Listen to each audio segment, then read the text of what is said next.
We traveled all the way from Toronto and now we're in New York. I'm Glyza, a travel enthusiast with a passion for exploring new adventures. Today, we'll share our 24-hour day trip in New York City, covering real expectations, culture shocks, and costs at each place we visited in this bustling city of 8 million people. First things first, we took a 9-hour road trip with a few stops along the way. We left around 10 a.m. and traffic wasn't too bad until we were close coming to the city. Cars started to bunch up, but it wasn't much of a surprise since Toronto traffic has prepared as well. Once we arrived, we dropped off our bags at the Corridor of New York, Manhattan, along 40th Street where we stayed. Starving enough, we quickly stopped by a nearby Asian fast food restaurant before heading to the iconic Times Square. We decided a tour bus would be the perfect introduction to the city, so we paid $30 each to sit on the top deck. Funny enough, I heard the vendor originally quoted $20, but by the time that we paid, it was $30 per person. Once we boarded, we waited until the bus filled up, which took about an hour. As we were waiting, I could practically inhale the fumes from the bus exhaust. Finally, off we go. The driver took us around New York, passing Koreatown, Chinatown, Broadway, Brooklyn Bridge, and more. For me, just passing the Brooklyn Bridge was awesome to my experience because you can really see the New York skyline, and in my opinion, it was the highlight of this tour.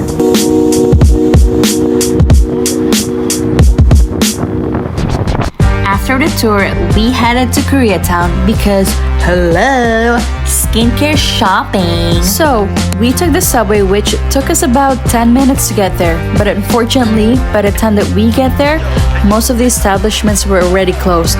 So, no skincare goodies for me. It was getting late at that time, so we decided to go back to Times Square. I grabbed a hot chocolate which cost me $7. Then, in the iconic Times Square where we took lots of videos and pictures.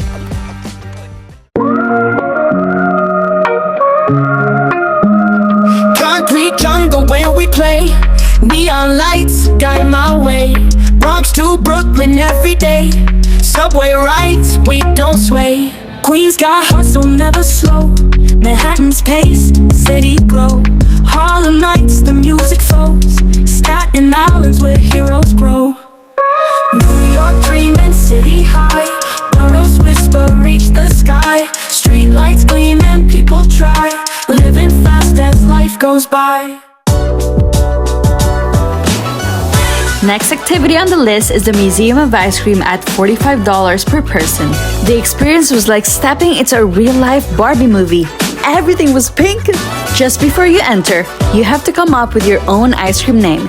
Just like these ice cream names on the wall from famous people like Lady Fingers Gaga, Kim Kardashian, Katy Perry, and more. I had to come up with a name, so I went with Glissicle Cookie. As we explored more theme rooms, I thought these cupcakes and desserts were real. I get excited until I found out that they were only part of the decoration. I got my first ice cream, then proceeded to more theme rooms. From this disco ball room to an ice cream subway, and this room full of hanging bananas. I also struggled with this board because it took me time to find the letters to complete my name. Just after this is another room with big scoops of ice cream on the wall where we grabbed more ice cream. Can you see how I grabbed 2 ice cream for myself? Here I had the bourbon truffle and the pumpkin. Then off you go to this colorful rainbow tunnel where it led to something exciting. I slid a couple stories down, leading to more fun activities. This time I already had too much ice cream. I literally felt I was in a buffet based on how much ice cream I could eat. Then I had to think whether this Ice-A-Bagel would be a wise choice for me. It's a bagel filled with gelato cream cheese, but it really wasn't my cup of tea, so I got myself a gelato in a cone. Next is the arcade room. I played this whack-a-mole and munched on some cotton candy. Played some ping pong, went on a swing, and played some basketball. We finally hit the final area, the Sprinkles Playground. Sure, it was mostly kids, but hey, I'm still young at heart. With a few hours before our next activity, we headed to Grand Central Terminal. Along the way, we passed subway performers, like one guy playing drums on a buckets with such good beats.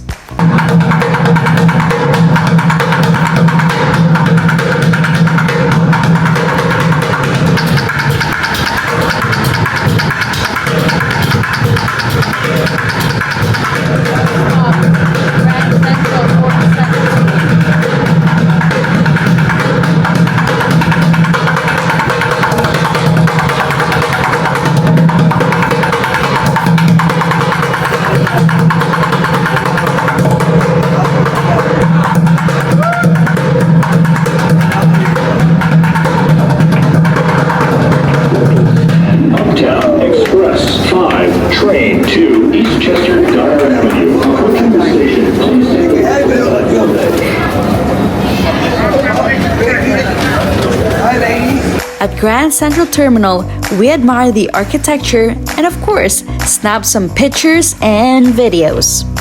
Just on our way to our next destination, I would like to highlight awesome performers we passed by.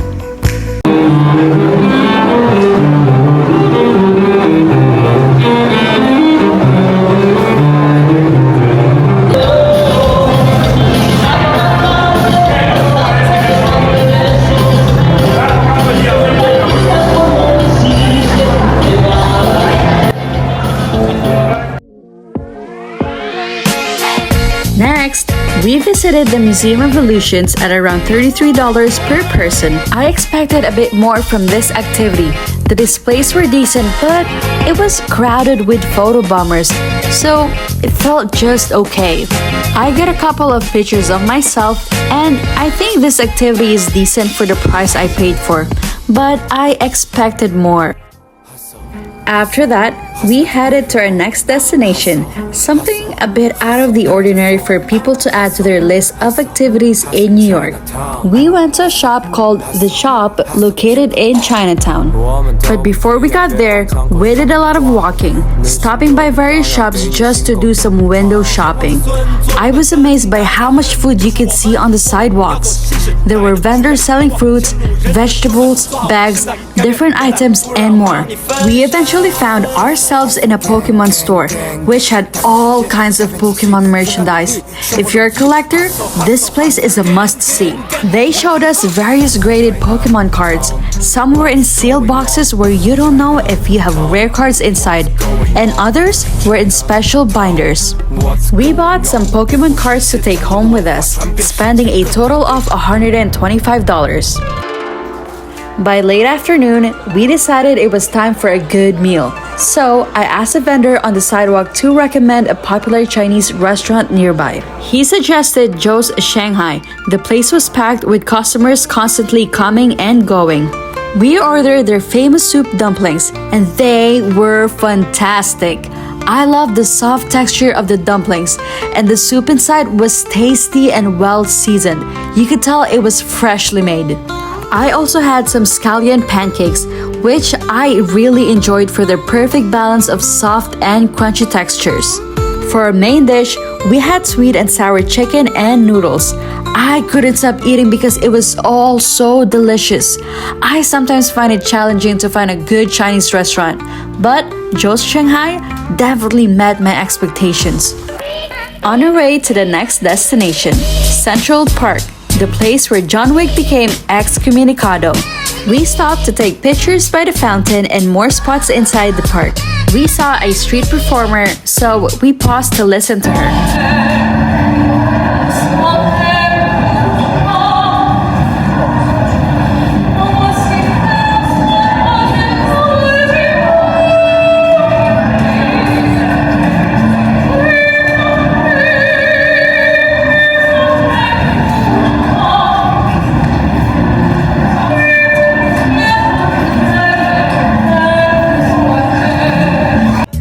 Since it was getting dark, we decided to visit the Empire State Building next. With limited travel time, we opted to take a rickshaw to get there. At this point, we also had to bargain with the rickshaw driver, and he accepted our offer of $20 per person to take us to the Empire State Building. Looking back, I think taking the rickshaw was a great decision, given our limited time. It was my first time riding a rickshaw, and I found it a great way to experience New York's bustling streets up close. We felt the breeze and saw the dense traffic firsthand, witnessing how many people live in and visit this compact area. It felt so different from anything I'd experienced before. At one point, I panicked because the rickshaw driver ran through several red lights, and I genuinely felt like we might get hit by a car.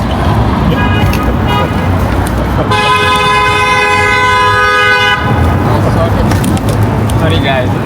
Overall though, I think taking a rickshaw is an underrated activity, and anyone visiting New York should try it at least once.